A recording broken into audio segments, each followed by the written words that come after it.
राधे राधे दोस्तों। हमनी के दोनों बहन एक माटी कोड़ाई के गीत लेके आइल बनी जा।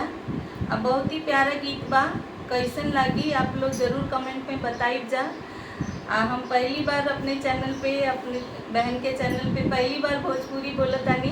कैसन लगा था ज़रूर कमेंट में बताइब जा, ठीक है। तो चलिए, जब बहुत प्यारा ननद भौजाई के गीत बा, माटी कोड़ाई के गीत बा, तो केंग लगी सुनब जा।